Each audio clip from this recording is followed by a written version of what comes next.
Welcome to the Merging Life and Money Show, the live show and podcast dedicated to helping professional women achieve financial wellness by merging the emotional and practical sides of money. Welcome, listeners, to another episode of the Merging Life and Money Show. I am your host, Marie-Jo César, and today we have an exciting episode in store for you.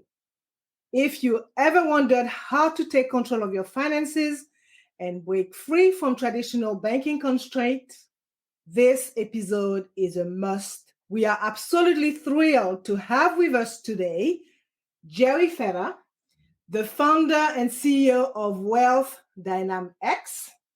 Jerry is not just a financial expert, but a financial education advocate who is passionate about making finances simple, true, and applicable for everyone. He has successfully helped thousands of clients across the U.S. build wealth, and today he is here to share his insights with us. So Jerry, together with his wife and business partner, Lexi, achieved financial independence before the age of 30. So today, they are on a mission to empower as many families as possible to do the same. And with their unique strategies and insights, they are helping people realize their dreams of financial freedom. And in this episode titled, How to Become Your Own Bank, you hear me? How to Become Your Own Bank, we will dive deep into the world of personal finance. And Jerry will share his expert advice on how you can take control of your financial destiny, unlock the potential of your wealth, and truly become your own bank. So sit back, relax, and get ready to transform your financial future with Jerry Feder.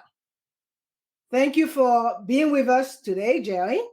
We are truly excited about this conversation, and I am sure our listeners are eager to delve into your wealth of knowledge. So with your unique insights and experience, we are all set for an enlightening discussion.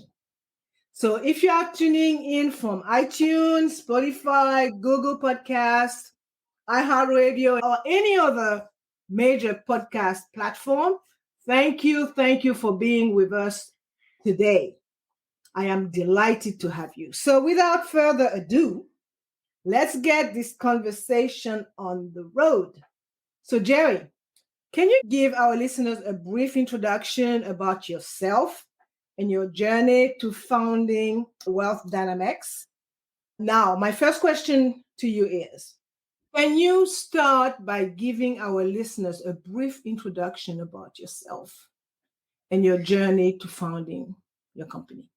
Yeah, absolutely. And thank you for having me on the show today. So as you said, I own the company Wealth Dynamics. And so for me, this has been an evolution and learning process on different levels and echelons of financial truth.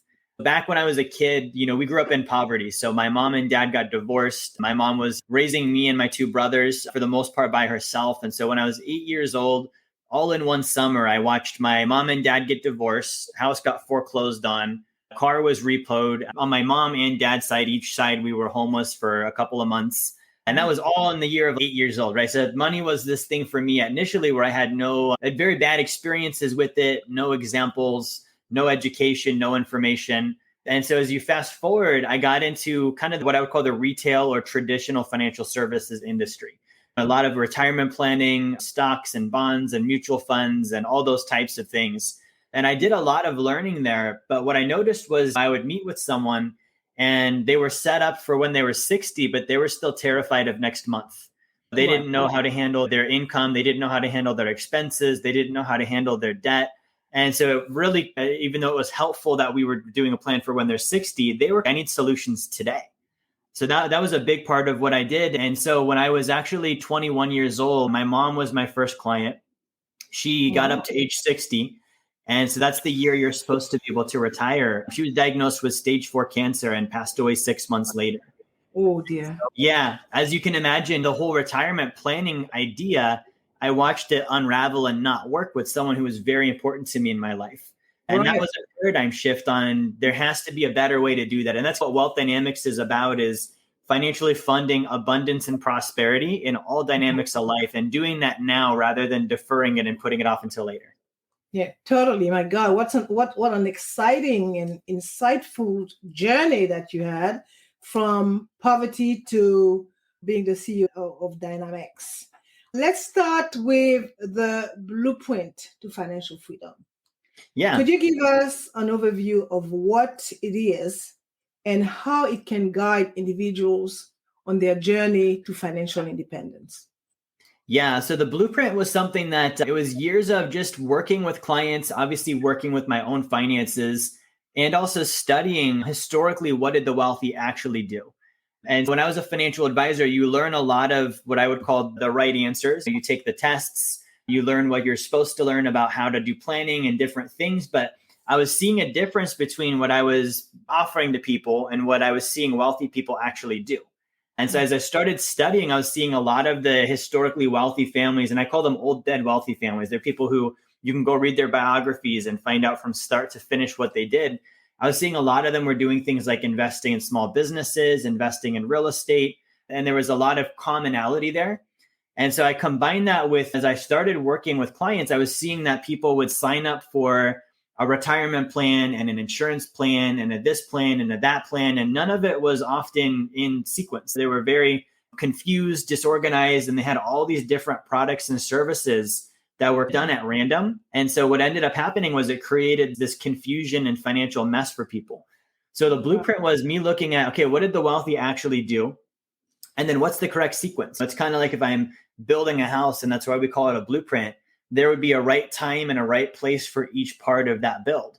And if you do that, the house is easy to understand, easy to organize, easier to construct versus randomly just putting parts together and building the windows before the foundation is done and that kind of stuff. So the blueprint really does that. It gives people a sequence to follow. And it's based on historically what have the wealthy actually done to get where they're at. So basically, you're trying to get them to build a strong foundation and placing the building block in a great order that will serve them. So my next question to you is, what are some key strategies or principles that you have outlined in the blueprint to financial freedom? And I heard you say people were totally disheveled and disorganized and all of that. But could you tell us more about the principles and the key strategies that you have justifying the need to have a blueprint that will take you to financial freedom? Yeah, with that, I believe in reverse engineering things, right? So if I'm looking at, I want to have financial independence, the first thing we have to do is define what that is. And so I define financial independence as passive income that exceeds my savings, my expenses, and my taxes. And when an individual achieves that, they no longer have the obligation of trading time for money. They have freedom and control over their time. And so if we work backwards with that, we can look at, okay, then I need X amount of income per month. If I'm earning a certain rate of return, I can figure out what I need to have invested at that rate. And then I can work backwards on what do I need to be saving? What does my income need to be? And that's really the basic is if I'm doing, I call it the triangle of wealth. If I'm earning, saving, and investing, but that's really going to create its own progress. And then there are the different products and services that kind of come in and supplement that.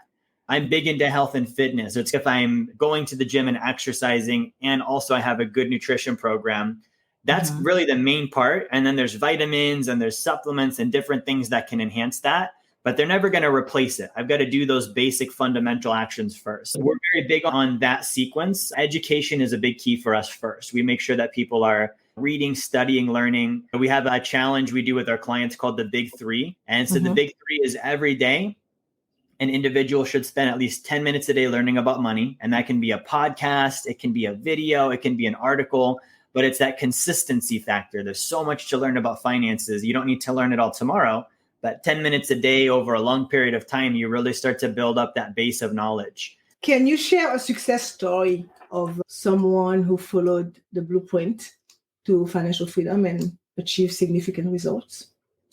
Yes. So I have a client, his name's Tim, and he's down here in Florida. And Tim, when he started working with me, had over 6 figures in consumer debt.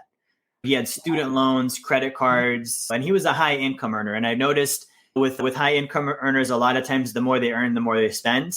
which is a gift and a curse to have high income. But sometimes that means the credit card balance is a little higher than it would have been if my income was a little bit lower, just because I don't have that control. So we worked with him on something we called a debt buyout. So we used a life insurance policy where he was able to put money into it, borrow against it, pay off his debt. But because he put it in the life insurance policy first, the money was still there growing while he paid off the debt. And the result of that was, rather than being debt free with no money saved, he was debt free and he had all of his principal still growing. And he also avoided the interest. He freed up those minimum payments. And so he's a success story of someone that his savings rate on a monthly basis has increased by several $1,000s. And he's recaptured all of that money that was going towards debt anyways. That's the problem with currency and debt, is when you put them together, they cancel each other out. So by putting it in that life insurance policy first, he still has all of that growing. He's got the future value of it and the benefit of having that debt gone now. Good. That's a great success story.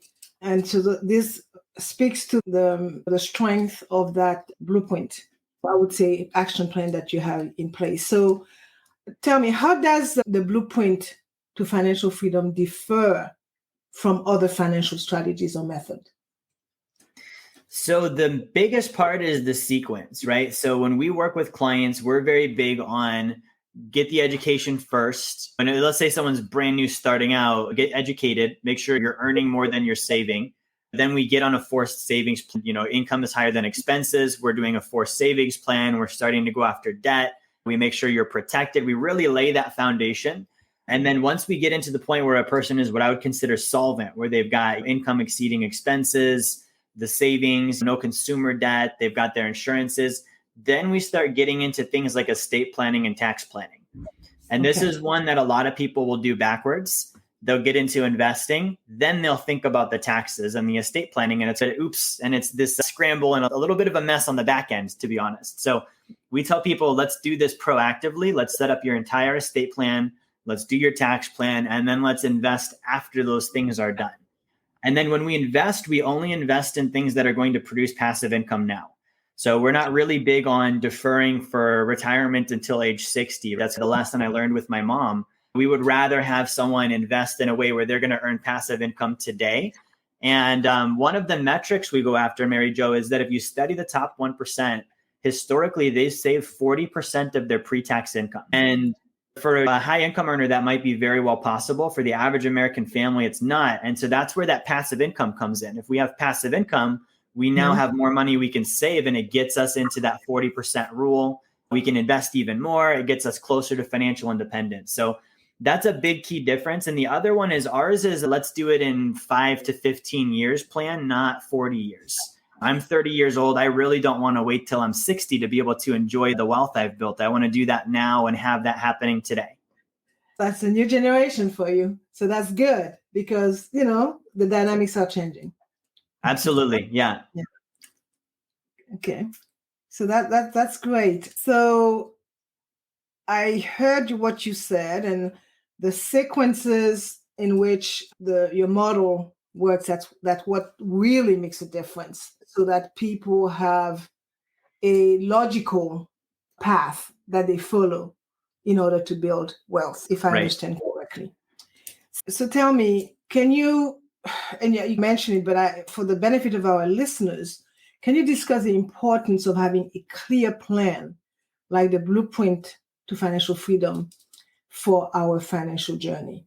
So I just want you to summarize that so that anybody who jumped in halfway through the first question would understand exactly the strength and the viability of the blueprint to financial freedom. Totally. And I think this goes back to, I think it's one of Newton's laws, right? For every action, there's an equal and opposite reaction. Mm-hmm. And I learned when I was a kid, whether you're aware of your plan or not, you have one. Certain actions will lead to certain results. And so I can either be in charge of those and plan them and predict my future by saying, I'm going to intentionally do this and this to create a desired result. But if I don't do that, I have to realize that the result that I have now, if I don't like that result, let's say financially, I'm not where I want to be at. I've got debt. I don't have enough money saved. And the statistics show this. Over 50% of Americans are stressed out when they think about finances. 66% of Americans don't have an emergency fund. 60% of Americans don't feel like their retirements are on track. 80% are paycheck to paycheck. Those are the current stats of the majority of people. And that is the result of actions that we currently take or don't take in our life. So if you think about a recipe, the current recipe that most people are following is resulting in paycheck to paycheck, consumer debt, low savings, poor investing. And that is a plan. If we were to document someone's actions on a day-to-day basis with their finances, and I used to do this as a personal trainer, Mary Jo, when I would work with someone as a personal trainer, I would actually have them document, what do you eat on a daily basis? I want you to write everything down that you eat for the first week we work together. And then we'd sit down and we look at this log and say, okay, good. So this is the current plan that you have right now. And it's creating the current result that someone has right now with their health. And so with finances, it would be very similar, where if we were to document, what does someone do for their income? How are they spending? What are they borrowing money for? What do they spend their time on? How much education do they do? It creates the result that they have. And so when we write all that down, that is the current plan. And we would just look at, okay, is that the result we want? And if not, we need a different plan. And so I think the plan is there either way. It's just, are we aware of it? Are we being intentional with it? And is it optimal? Is it designed to create the result that we want? I like what you're saying, because as everything else, even when we talk about things as, for us, I guess, in that financial space, estate planning, it's a must. And most people don't realize that they have an estate, whether or not they like it or they want to accept it. The question is it planned? Do you have a plan for it? That's really very important, because people tend to live from day to day, not realizing that it's like everything else. If you're going to build a house, if you're building your financial house, there's a way of doing it. You're not going to start by putting the roof up first. Right. So now let's talk about how to become financially free. So what are the first steps that someone should take if they want to achieve financial freedom? This is a great question. The first step is decision. Everything follows after a decision. And so, the decision to become financially free is going to be a primary, and also understanding what is financial freedom. But in my opinion and experiences, there is no absolute state of financial freedom. It's greater and lesser degrees of it. And so I can have more and more financial freedom or less and less financial freedom. And that can always be either improved upon or retracted from. So if I can really define that, and an example of this would be a degree of financial freedom would be, I have no consumer debt. Someone that's got no consumer debt would be more financially free than someone that does, or someone that has an estate plan, for example. They're going to be more financially free than someone that doesn't. That really is like a linear progression. And I think that this comes down to, what does the individual want? What does their family want? What's their goal? I think a good point on that, if we're looking at it as kind of this gradual progression, a good point of that is to be financially independent, which is, again, passive income that I'd see as my saving, expenses, and taxes. Beyond that, someone could be comfortable there and they stay there all along, or they could be maybe wanting to grow in that phase of life. And maybe they have desires to be charitable or open foundations or things of that nature, where they're going to build their wealth even further.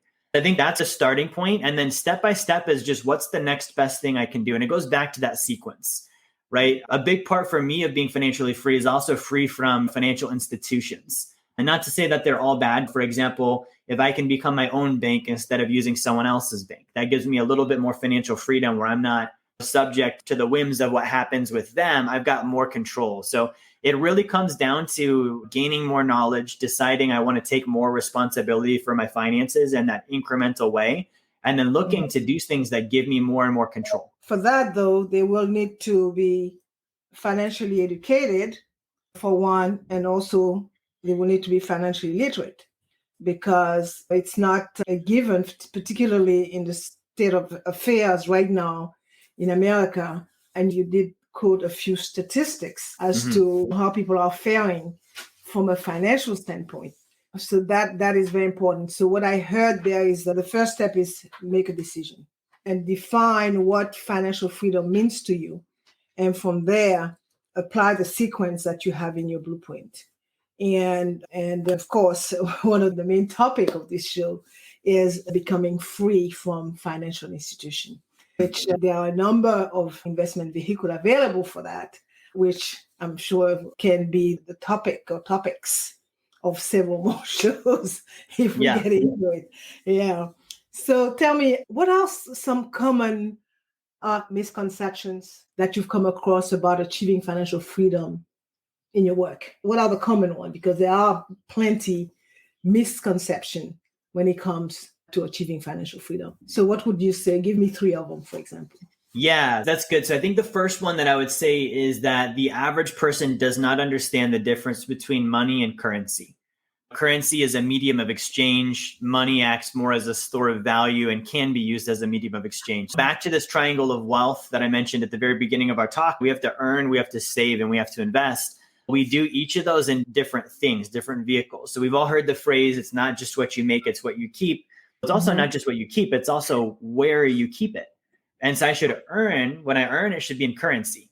Now, whether that's paper dollars or whether that's Fed now digital currency or whether that's kernels of corn, for me, I really don't care. It's what's the medium of exchange that's popular and how do I get more of that through producing value for others? And so I should always be looking to earn more income, but that should be done in currency. Now, if I'm not going to spend the currency, then I'm going to save it for later.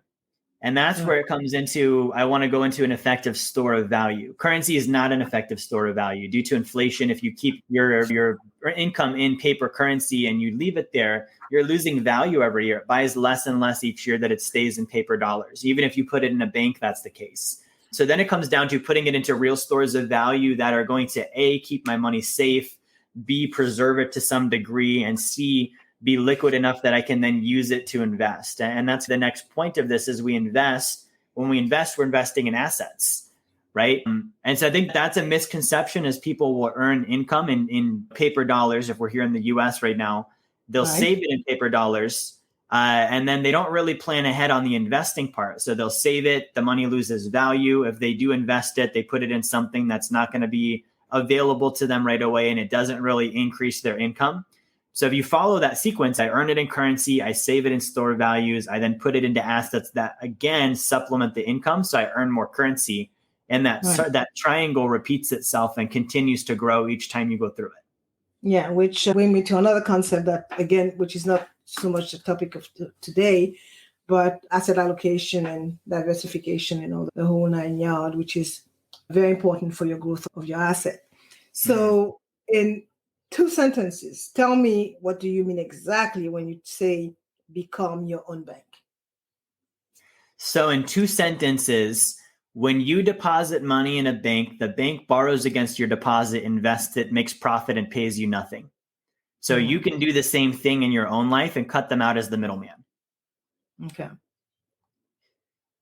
So where would they, and I'm trying to put myself in the place of a listener, not being very knowledgeable about assets and all that kind of stuff. Okay, they work, they earn money. Let's say that they have a budget, they have a certain percent that they set aside in addition to what would be required for the retirement savings and whatnot.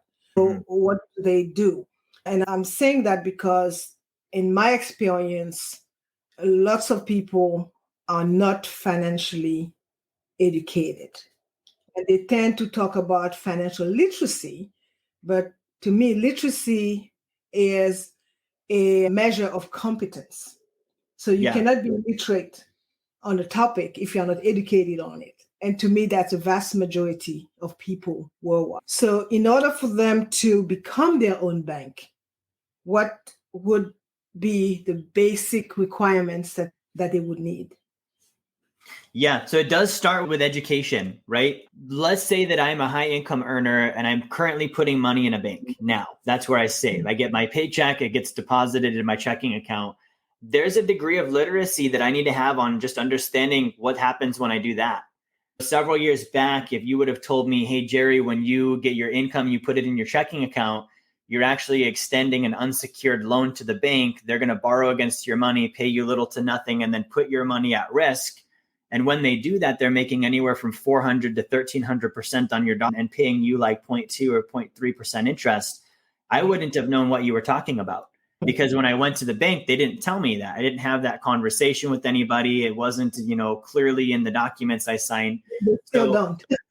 they still don't. Yeah. And it's funny now that I know that is what happens when I do have to go to the bank. That's always the first thing I want, where this is stated. I want to see the small print. I want to figure out where they're showing. And it's really not something that's present or evident. Yeah, that's a moving target, as you know. Inflation aiding is not making it any easier for anyone. So to me, what I'm hearing is educate yourself before placing your hard-earned money anywhere. Figure out exactly what you are in for. And clearly, no one expects to get anything for free, but there are a lot of costs and fees and expense ratio, thing that you got to be very mindful of and dealing with your hard-earned money and trying to become your own bank. You want to avoid jumping out of one situation you don't understand into another one you don't understand just because the new one sounded better. If you don't understand thing one or thing two, it might as well be the same. It's like I trade in a car and get a new one. It's a bunch of technology and new gizmos and stuff. I don't learn how those things work. I'm not really going to be able to drive the car. So there's definitely education. And I've learned this as I've built my own wealth. This is the hard truth of finances. The more you get wealth, the more the education is required. It's not one of these things where it gets lesser and lesser. It's if you've got more assets, you need to know even more stuff now. You're going to do advanced strategies. You need even more knowledge. And every day there's a new animal coming from somewhere, like crypto and all that kind of stuff. People hear the success stories and say, oh, you could make lots of money, but it's a balance. So again, we are back to education first and literacy, financial, anything. One thing that I want to add here, you mentioned decisions. And when I hear the word decisions, I tend to align it with discipline and mindset. So from where you sit, what role does discipline and also mindset play in becoming financially free? I think those are paramount. Thoughts become things. Everything starts out as a thought first, right? So a thought that's not followed up, and that would be, the mindset. What am I thinking about? What are my goals? What am I envisioning for my future? And that really is the basis of wanting to build financial freedom, is I'm envisioning a better future. And it just happens to take money in this universe that we're in to make that happen. That's the main name of my company, Wealth Dynamics, abundance and prosperity, which is wealth. Dynamics is all the different areas of life. And if I think about that and I envision what is the ideal scene for every aspect of my life, what does that look like? And then I back that out and think about how much money is it going to take for me to live that way? The answer is not going to be a small number by any means of the concept. It's going to take money for me to eat organic and travel with my family and live in the house I want to live in and donate the way that I want to and help other people. Those things are all going to take means. And so the mindset is thinking about that, creating it, even if you don't fully know how yet. The necessity is the mother of all invention and problem solving. Go figure out how now. And that's the discipline, is I've got the idea. And the difference between a goal and a wish, I think, is the discipline aspect. I have this great mindset and I don't follow it up with daily action, consistently. And it doesn't need to be perfect. It just needs to be persistent. Some days you're not going to feel like it. Some days it's not going to be this exciting thing. It's going to be a little bit of a grind. And you're like, okay, I studied about money yesterday. I don't feel like doing it again today. But those are the moments where you do it anyways. So I think those are huge. I think discipline and mindset are both big keys behind it. And I think that's the difference maker for a lot of people on having a nice idea and a nice wish versus making that come into reality. Totally. So lastly, what is your number one piece of advice for anyone who wants to become financially free? And I'm saying lastly on the second question. I still have a few more questions for you. Sure. So I would say the biggest barrier that I see for people, it's actually two different parts. And it comes back to the education thing, but it's so important. The first one that I see is, and this is what I would say as advice, is get rid of the idea that money's too complicated to learn about. There's so many times I have conversations with people and they tell themselves the story, oh, I just don't understand money. It's a complicated subject. It's too much to learn about. And if I tell myself that, I'm not going to ever learn about it because I don't think I can. It's a game where I've already decided I can't win. And my advice there would be to realize that everything financial, it boils down to 3 or 4 layers. The first one is words. So use your dictionary. Look up the definitions of those words, find out what they mean, right? And especially with banking and Wall Street, they tend to make the words harder than they really need to be. So realize that it's probably not as hard as it sounds, but look up the definitions and understand what's being said. The words represent mathematics.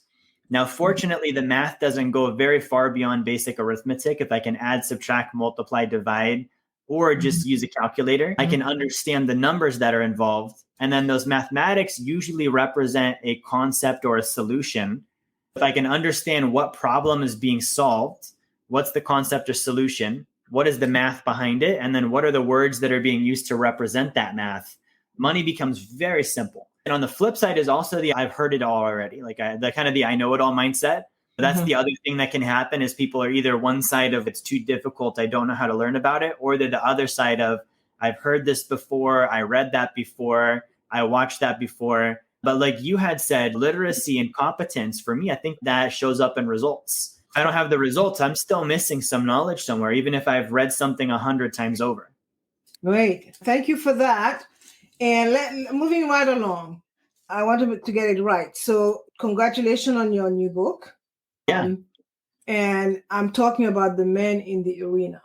Yes. So can you share with us the central message of the book and how it can help individuals in their financial pursuits? Yes. So the man in the arena, this is a true story of an experience that I went through last year where a private fund I invested in actually committed fraud. They reported false statements. The fund had lost money. They didn't want to tell investors, so they were uploading false statements. It's not fraudulent to lose money, but it is fraudulent to lie about returns. And I lost a good chunk of my investment with that. And that was an interesting one for me. Is the first time I had lost money with an investment. I'd done very well with that before. And it was a fund that was a little bit more speculative than I usually would invest in as far as assets are concerned. I knew there was a risk there. But the central message with that book is recovering from loss. And the man in the arena is actually a quote from Teddy Roosevelt. And it's actually a speech he gave in Paris, France. And so he talks about how life is about the ones that are in the arena, the ones that are striving valiantly. They're putting in the effort. They're overcoming their obstacles, their barriers, their failures. And he mentions that it's not about the critic. It's not about the person who points out when you fall down and stumble or mess up. And so the central message in that book is we all have our own arena in life. And not all of us are always perfect. I'm someone that's very successful. And so I gave that transparency in my story to show, hey, even a guy like me, I have failures sometimes. And here's how I handle that. And here's how I come back from it. And I really think that comeback story, which all of us have, everyone I've ever talked to has had some instance of they had a loss in life. They got up off their knees, they brushed themselves off, and they kept going. And I think that story needs to be told as many times as it can because it inspires people to keep going. And I think that really is what life is. It's continuing to pursue our goals and overcoming the obstacles along the way, even if sometimes it's a little bit uncomfortable. So how do you think that the book in the arena can change the reader's perspective about money and wealth creation? So one of the things it highlights is financial fraud. It was for me, this was my first time ever having this happen in my life where I was taken advantage of financially. I'm a very smart guy. So it's just the perfect storm of the wrong things happening at the right times to lead up to that. And so I had to take a step back and really look at, okay, what happened there? And so as I started looking more into the kind of the financial world relating to fraud, I realized that according to the FBI, financial fraud is a $10 billion per year problem in the United States. A $10 billion problem, but I think it's a $10 billion business. Yeah. And unfortunately. Exactly. And it even ties in with some of the bank failures we're seeing, where Silicon Valley Bank, for example, hours before they failed, the executives wired themselves bonuses. So these are the kind of things that happen out there in the financial world. And to me, it really felt like an injustice. You know, in my case, I had done everything correctly. I was responsible. I had saved. I had invested. I'd worked hard. And because of one person's unethical decision, I saw all of that work come undone. And I realized, man, there are so many more people out there that have experienced this. And it's not really talked about that much. There's not a lot of awareness being put on it. And there's not a lot of help on the back end. For me, the FBI was like, hey, you're a victim now. Here's your rights. Here's the documents you need to have. But there was not a lot of support on here's what you should do. Here's how you can rebuild. And as you mentioned, you're a very smart guy. you are knowledgeable in finance, and you still got burnt. Right. So hence the lesson there to me is user beware. Yes, when somebody sells you something that is too good to be true, it might just be when it Yeah. comes to that, particularly in an area that is obscure to you, because Mm-hmm. finance is a very broad topic with a lot of intricacies that requires a wealth of knowledge. It doesn't matter which instrument that you touch. Although, as you mentioned at the onset, it's very simple. We still look at the old textbook, and the basis of finance is still the three, like, stock, bond, and cash. And of course, when you start expanding and if you flavor them with this and that, and they become other things. Right. Notwithstanding all of that, you have to be very careful. And we are back to the concept of education and literacy when it comes to finance. So good. Can you tell our listeners when and where they can expect to find your new book, The Men in the Arena, and any other projects or initiatives you have in the pipeline?